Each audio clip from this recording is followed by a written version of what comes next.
नमस्कार दोस्तों, स्वागत है आप सबका हमारी एजुकेशन क्लास में जिसका नाम है इंजेक्शन मोल्डिंग सेंटर और मैं हूं आपके साथ दीपक चौहान। जितने भी लेक्चर हमारे आते हैं, अगर आप लोगों ने वो नहीं देखे हैं तो सबसे पहले आप लोगों को उन्हें देख लेना है ताकि आने वाले जितने भी लेक्चर होंगे या फिर आज का जो लेक्चर है उनसे उन्हें आप कोरिलेट कर सको। लास्ट का जो लेक्चर था उसमें हमने देखा था classification on the basis of structure या शेप। हम क्या कर रहे थे? क्लासिफिकेशन कर रहे थे, पॉलीमर का क्लासिफिकेशन हम लोग कर रहे थे। जब हमने स्ट्रक्चर के बेस पर इसका वर्गीकरण किया था तो हमने देखा था कि स्ट्रक्चर के बेस पर कितने पार्ट्स में हमने जो पॉलीमर है उसे डिवाइड किया था। तो सबसे पहला हमारा लीनियर चेन पॉलीमर था, दूसरा हमारा ब्रांच चेन पॉलीमर था और तीसरा हमारा क्रॉस लिंक चेन पॉलीमर था। और ये जो लेक्चर है, ये लास्ट लेक्चर आप लोगों को मिल जाएगा। ये हमने अच्छी तरीके से डिस्कस ऑलरेडी कर लिया है, तो हम यहाँ पर इसे डिस्कस नहीं करेंगे। आज हम जो बात करने वाले हैं वो नया क्लासिफिकेशन हम करेंगे। किसके बेस पर? वो हम करेंगे इंट्रामोलिकुलर फोर्स के बेस पर। आप जानते हो कि जो दो जो एटम होते हैं उनके बीच में क्या होता है? फोर्स ऑफ अट्रैक्शन यूज होता है, जो एक दो मॉलिक्यूल को, दो एटम को आपस में बांधे रखता है। मैंने कल भी आप लोगों को एग्जांपल दिया था कि दो मैग्नेट होती हैं और उन मैग्नेट को जब पास लाया जाता है तो उनके बीच में क्या होता है? एक अट्रैक्शन होता है, फोर्स ऑफ अट्रैक्शन होता है। जबकि इनके बीच में जोड़ने वाला ऐसा कुछ भी नहीं है सिवाय अट्रैक्शन के। ठीक है, तो उसी तरीके से जो दो मॉलिक्यूल होते हैं उनके बीच में भी इस इलेक्ट्रॉनों का क्या होता है? एक अट्रैक्शन होता है, एक फोर्स जनरेट होता है, जिसकी वजह से जो दो एटम है, दो मॉलिक्यूल है, वो आपस में जुड़े रहते हैं। इनके बीच में जो बॉन्ड बनते हैं उनकी भी कुछ कैटेगरी होती है। वैसे नॉर्मली उन्हें सिग्मा बॉन्ड और पाई बॉन्ड आप लोग बोल देते हो। ठीक है, तो ये थोड़ी सी आप लोगों को जानकारी होनी चाहिए। जब हम बात करते हैं इंट्रामोलिकुलर फोर्स के बेस पर, तो जो पॉलीमर होते हैं उन्हें हम चार पार्ट्स में डिवाइड करते हैं। सबसे पहला होता है इलास्टोमर।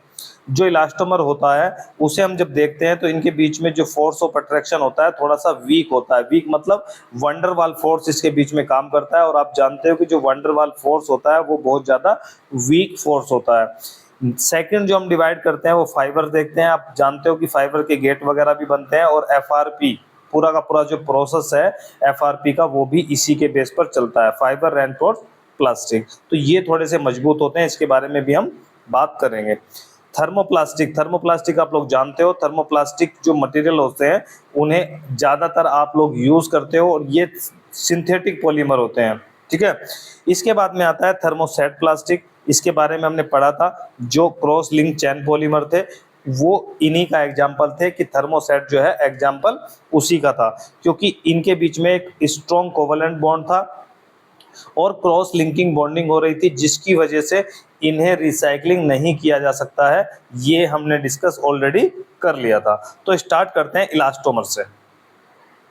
इलास्टोमर आप लोगों ने देखा होगा कि जो बच्चे का नेकर वगैरह होता है तो उसमें क्या है कि इलास्टिक होती है। ठीक है, आप लोगों ने देखा होगा, तो खींच के देखोगे तो उसके बीच में क्या है? इलास्टिक होती है, वो खींच जाती है, वो रबर टाइप होती है। तो वही क्या है? एक इलास्टोमर है, वो पॉलीमर का एक रूप होता है जिसे आप क्या बोलते हो? इलास्टोमर बोलते हो। ठीक है, तो इसकी डेफिनेशन देख लेते हैं। The polymers are held together by weak van der Waals force which give rise to elastic property like that of rubber. ठीक है, तो इनके बीच में क्या होता है? एक वंडरवाल वीक फोर्स होता है। ठीक है, जो एक प्रॉपर्टी जनरेट करता है जिसे आप क्या बोलते हो? इलास्टिक। अभी मैंने बताया कि बच्चों का जो नेकर होता है उसमें क्या होती है? इलास्टिक होती है।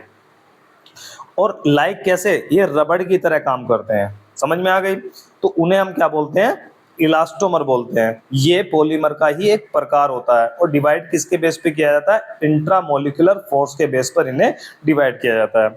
ऑल सिंथेटिक रबड़ आर नेचुरल रबड़। ठीक है, एग्जाम्पल इसका देख लेते हो। जो नेचुरल रबड़ होती है वो भी क्या होते हैं?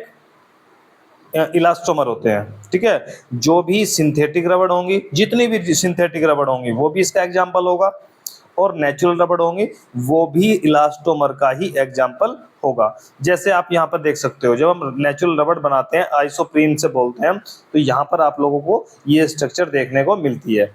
ठीक है, ब्यूना एस रबड़ इसे बोलते हैं।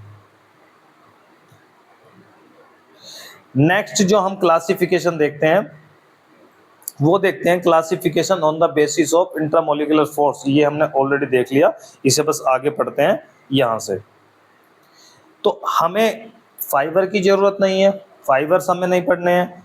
इलास्टोमर हमें अपने सब्जेक्ट में नहीं पढ़ने हैं। ठीक है। तो ये दोनों मैंने हटा दिए हैं, ये आप लोगों को पढ़ने नहीं है। तो हम जो स्टार्ट करेंगे वो कहाँ से करेंगे, थर्मोप्लास्टिक से। हमारे लिए सिलेबस में दो ही ज़्यादा इंपॉर्टेंट है, एक थर्मोप्लास्टिक और एक थर्मोसेट प्लास्टिक। जब हम थर्मोप्लास्टिक की बात करते हैं तो हम ये क्या होते हैं, ये हार्ड पॉलीमर होते हैं, लेकिन जैसे ही आप इन्हें क्या करते हो, हीट करते हो, गर्म करते हो, तो ये क्या हो जाते हैं, ये सॉफ्ट हो जाते हैं, ठीक है, मुलायम हो जाते हैं।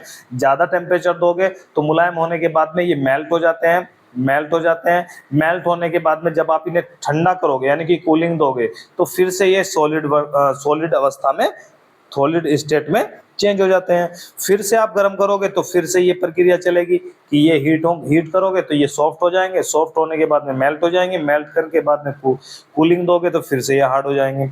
यानी कि ये जो रिएक्शन है, मैंने देखो दोनों तरफ को निशान लगाए हैं, ये निशान होता है, ठीक है, मैंने दो तीर के निशान डबल लगा दिए हैं, तो कुछ इस तरीके का होता है। इसे बोलते हैं रिवर्सेबल, यानी कि कोई भी रिएक्शन इधर भी चल सकती है और वो इधर भी चल सकती है। जब भी आप लोगों को इस तरीके का साइन मिलता है, आधा तीर का निशान ऊपर, आधा तीर का निशान नीचे, इसे बोलते हैं रिवर्सेबल रिएक्शन, यानी कि ये दोनों तरफ जा सकती है।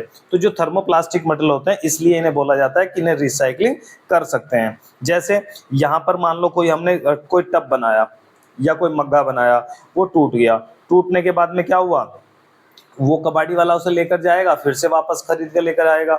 तो जब वो खरीद कर लेकर आएगा तो कंपनी में जब वो रिसाइकलिंग वाली में जाएगा तो फिर से उसे मटेरियल बनाकर यूज किया जा सकता है। इसे ही आप क्या बोलते हो, रिसाइकलिंग बोलते हो, दोबारा साइकिल घुमा के लेके आना। They are form either by addition polymerisation और कंडेंसेशन पॉलीमराइजेशन। ये जो थर्मोप्लास्टिक मटेरियल होते हैं, ये दो प्रकार की रिएक्शन से बनते हैं। सबसे पहले होती है एडिशन पॉलीमराइजेशन, हिंदी में बोलेंगे इसे योगात्मक बहुलीकरण। दूसरी होती है कंडेंसेशन पॉलीमराइजेशन, इसे बोलते हैं संघनन पॉलीमराइजेशन या बहुलीकरण। दोनों में डिफरेंस क्या होता है, दोनों में डिफरेंस थोड़ा सा देख लेते हैं, आगे हम पढ़ेंगे इसे। एडिशन पॉलीमराइजेशन का मतलब क्या है, देखो एडिशन मतलब सब कुछ जुड़ जाएगा। जो भी मैं रिएक्टेंट में लेके चलूंगा, जो भी मैं रिएक्टेंट में लेकर चलूंगा, मान लो कि मैंने यहाँ पर 5 मॉलिक्यूल लिए, रिएक्टेंट 5 लिए, जब मैं यहाँ पर रिएक्शन कराऊंगा तो जो प्रोडक्ट बनेगा उसका जो मास होगा वो बिल्कुल इसके बराबर होगा, इक्वल होगा, सब कुछ जुड़ जाएगा, निकलना कुछ नहीं है इस रिएक्शन में से। जैसे आप लोगों ने देखा कि कुछ सह उत्पाद के रूप में कुछ चीजें निकल जाती हैं, एक्स्ट्रा निकल जाती है, लेकिन एडिशन रिएक्शन में ऐसा कुछ नहीं होता है। जो भी आप रिएक्टेंट लेकर चलोगे उसी के मास का, उसी की जो एक तरीके से मॉलिक्यूलर जो मास होता है, मॉलिक्यूलर वेट होता है, उसी का प्रोडक्ट आप लोगों को यहाँ पर मिल जाता है, ठीक है। लेकिन जो दूसरी होती है कंडेंसेशन पॉलीमराइजेशन, इसमें क्या होता है, ये पूरा का पूरा सेम मॉलिक्यूलर मास का यहाँ पर प्रोडक्ट हमें नहीं मिलता है जो हम रिएक्टेंट लेकर चलते हैं। इसमें कोई भी छोटा मोटा मॉलिक्यूल, जैसे वाटर का मॉलिक्यूल हो गया, CO2 का मॉलिक्यूल हो गया, HCl का मॉलिक्यूल हो गया, ये जो छोटे मोटे कोई मॉलिक्यूल हैं, ये क्या हो जाते हैं, ये बाहर निकल जाते हैं रिएक्शन से, जो मेन प्रोडक्ट होता है उससे ये बाहर आ जाते हैं। इसीलिए इन दोनों में, कंडेंसेशन और एडिशन रिएक्शन में यही डिफरेंस होता है। कहीं पर भी इंटरव्यू में पूछा जाता है तो घबराना नहीं है, आंसर दे देना है। They can be linear chain और ब्रांच चेन स्ट्रक्चर। जो थर्मोप्लास्टिक मटेरियल होते हैं वो दो प्रकार की क्या रखते हैं, चैन रखते हैं। लीनियर चैन पॉलीमर मैंने आप लोगों को पढ़ाया है ऑलरेडी, तो वो किसका एग्जांपल है, थर्मोसेट प्लास्टिक मटेरियल का ही एग्जांपल है। और ब्रांच चैन पॉलीमर, जो भी थर्मोप्लास्टिक मटेरियल होंगे उनकी जो चैन स्ट्रक्चर होगी वो दो ही तरीके की हो सकती है, या तो लीनियर चैन पॉलीमर या फिर ब्रांच चैन इनकी हो सकती है। लेकिन क्रॉस लिंकिंग नहीं हो सकती है, क्योंकि क्रॉस लिंकिंग किसकी होती है, थर्मोसेट की होती है। They can be remolded, reshaped because they are not have cross linking between the chain। इन्हें आप क्या कर सकते हो, इन्हें दोबारा रिमोल्डेड, दोबारा रिमोल्ड भी कर सकते हो, दोबारा बना भी सकते हो, दोबारा शेप भी दे सकते हो। बिकॉज क्यों, they have not cross linking bond, क्योंकि इनके जो मॉलिक्यूल होते हैं, चैन के मॉलिक्यूल होते हैं, एटम होते हैं, उनके बीच में क्रॉस लिंकिंग बॉन्डिंग नहीं होती है, जिसकी वजह से इन्हें दोबारा रिसाइकलिंग किया जा सकता है, रिमोल्ड किया जा सकता है और रिशेप भी किया जा सकता है। They can be reclaimed from waste, ठीक है, मैंने बताया ही है कि वेस्ट से भी उठाकर इन्हें दोबारा यूज किया जा सकता है। दे कैन बी रिसाइक्ल्ड, ये भी बताया है। They are tough material also, ठीक है, ये क्या होते हैं, ये टफ मटेरियल होते हैं। यहाँ पर आप देख सकते हो कुछ इस तरीके की स्ट्रक्चर हम लेकर चले थे, और आप लोगों को जब मोल्ड करने के बाद में कुछ इस तरीके की जो अब स्ट्रक्चर है वो आप लोगों को मोल्ड करने के बाद में दिखाई देती है। Remould due to no crossing linking bonding. Example देख लेते हैं थर्मोप्लास्टिक के, बहुत सारे एग्जाम्पल हैं, ठीक है, जैसे पी हो गया, पी का पूरा खानदान है, एचडीपी, एलडीपी, एलएलडीपी, जितने भी हैं वो सारा खानदान किसमें आता है, थर्मोप्लास्टिक में आता है। पीपी पॉलीप्रोपिलीन आता है, पीएस आता है, पीवीसी आता है, पॉलीस्टाइरीन, पॉलीविनाइल क्लोराइड, पम्मा आता है, पॉलीमिथाइल मैथ एक्रिलेट, पीटीएफई आता है, पॉलीटेट्राफ्लोरोइथाइलिन, नायलॉन आता है, नायलॉन को पीए भी आप बोलते हो, पॉलीअमाइड भी बोलते हो, पीसी पॉलीकार्बोनेट होता है। ठीक है, तो ये सारी चीजें किस में आती हैं, थर्मोप्लास्टिक मटेरियल में आती है। इसके बाद में हम देखते हैं थर्मोसेट प्लास्टिक मटेरियल। पहले देख लेते हैं, वीडियो कितनी लंबी हो गई है, अभी 10 मिनट की हुई है, इसे भी थोड़ा सा कवर कर लेते हैं। तो thermoset plastic material resin, strong covalent bond, इनकी जो मॉलिक्यूल होते हैं, इनकी जो एटम होते हैं, उनके बीच में क्या होता है, स्ट्रॉन्ग कोवेलेंट बॉन्ड होते हैं। लास्ट के लेक्चर में मैंने कोवेलेंट बॉन्ड के बारे में बताया था, क्योंकि ये किसके बीच में बनते हैं, जिन दो एटम की जो इलेक्ट्रोनेगेटिविटी होती है या तो समान होती है फिर लगभग समान होती है, उनके बीच में ही इक्वल शेयरिंग होती है और उससे ही क्या जो बॉन्ड बनता है उसे ही आप कोवेलेंट बॉन्ड बोलते हैं। They do not soften on heating. ठीक है, यहाँ पर देखो बोला हुआ है कि सॉफ्ट नहीं होते हैं ऑन हीटिंग, हीटिंग पर ये सॉफ्ट नहीं होते हैं। एक चीज मैं यहाँ आप लोगों को बता दूं, थर्मोप्लास्टिक को जब आप गर्म करोगे तो वहां पर क्या होते हैं, वो मेल्ट होते हैं, मेल्ट होते हैं। लेकिन थर्मोसेट को जब आप गर्म करते हो तो वो मेल्ट नहीं होते हैं, सीधे क्या होते हैं, डिफ्यूज होते हैं, डिफ्यूज होते हैं। उनमें भारी मात्रा में धुआं निकलता है, इसलिए कभी भी आप कंप्रेशन मोल्डिंग का जो प्रोसेस है आप देखना तो उसमें ब्रीदिंग का एक प्रोसेस होता है जिसमें बहुत सारा धुआं निकलता है। क्यों, क्योंकि इनमें जो है कार्बन की मात्रा बहुत ज्यादा होती है। They can not be remoulded or reshaped because there is strong cross linking bonding between covalent bond between the chain. इन्हें आप रिमोल्डेड नहीं कर सकते हो, रीशेप नहीं दे सकते हो। क्यों, क्योंकि इनके बीच में जो होती है स्ट्रॉन्ग जो क्रॉस लिंकिंग बॉन्डिंग है वो होती है। देखो इस तरीके से आप लोगों को देखने को मिलेगी। आप अलग अलग जो मोनोमर थे वो लेकर चलेंगे, चलने के बाद में जब ये हो जाएंगे, हीटिंग आप कर दोगे, प्रोसेस कर लोगे, तो यहाँ पर ये कट का निशान लगा लो, तो कुछ इस तरीके से इनकी बॉन्डिंग हो जाती है, कुछ इस तरीके से बॉन्डिंग हो जाती है।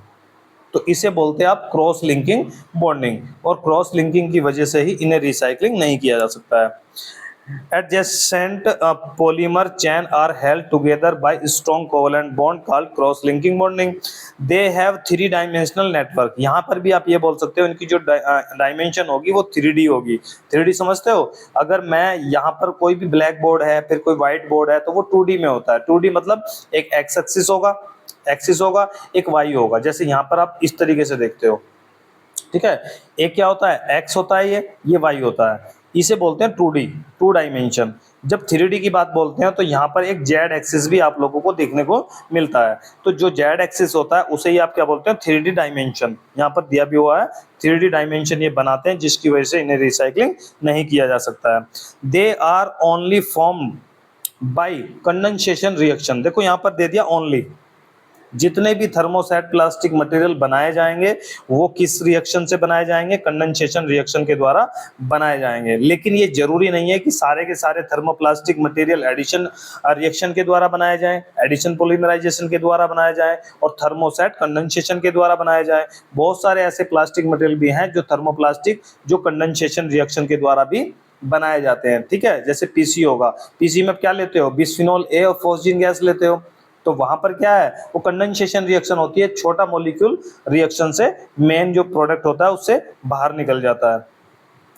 दे आर ब्रिटल, ये क्या होते हैं, ये ब्रिटल होते हैं। कभी भी आप कुकर का हैंडल लेना और उसे कबाड़ी वाले के पास लेके जाना कि भाई इसे खरीद लो, वो दूर से ही देखकर जो है मुंह बनाने लगता है कि मैं हम इसे नहीं खरीदेंगे क्योंकि आगे बिकेगा नहीं। तो जब आप उस कुकर के हैंडल को तोड़ोगे, तोड़ने के बाद में उसमें चूरा सा निकलने लगता है। ठीक है, चूरा सा मतलब वो ब्रिटल होते हैं, भंगुर प्रकृति के होते हैं। लेकिन जब थर्मोप्लास्टिक मटेरियल को आप खींचते हो तो वो क्या है, वो खींचते हैं, इलोंगेट होते हैं। लेकिन एक जब पॉइंट उनका आता है, ज्यादा लोड होता है तो वहीं पर वो टूट जाते हैं, लेकिन वो ज्यादातर ब्रिटल प्रकृति के नहीं होते हैं। ठीक है, टेंसाइल जो टेस्ट है उनका किया जाता है। एग्जाम्पल हम देख लेते हैं थर्मोसेट का, PF phenol formaldehyde, melamine formaldehyde, urea formaldehyde, epoxy वगैरह भी इसी के एग्जाम्पल हैं।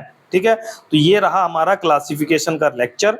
नेक्स्ट में हम आगे चलेंगे, देखेंगे कि आगे कौन कौन सी इंपॉर्टेंट चीजें हमने देखनी है। जो भी चीजें मैंने आप लोगों को अभी तक पढ़ाई हैं ये इतनी आसान भी नहीं है। इसके लिए आप लोगों को दो ही काम करने होते हैं कि लेक्चर को रिपीट करके बार बार देखना पड़ता है जब तक चीजें आप लोगों को कॉन्सेप्ट समझ में ना आ जाए। उसके बावजूद भी कोई चीजें रहती हैं तो नीचे कमेंट बॉक्स हमारा खुला रहता है, वहां पर भी आप जाकर हमसे क्वेश्चन कर सकते हो। तो अगर वीडियो आप लोगों को पसंद आती है तो वीडियो को लाइक कर दें, दोस्तों को शेयर कर दें। चैनल पे अगर आप लोग नए होते हो तो चैनल को प्लीज सब्सक्राइब कर लिया करें, ताकि आने वाले जितने भी लेक्चर होंगे उनकी जो नोटिफिकेशन है वो आप लोगों को टाइम टू टाइम मिलती रहे। तो मिलते हैं नेक्स्ट लेक्चर में, जब तक के लिए दीजिए हमें इजाजत। जय हिंद, जय भारत।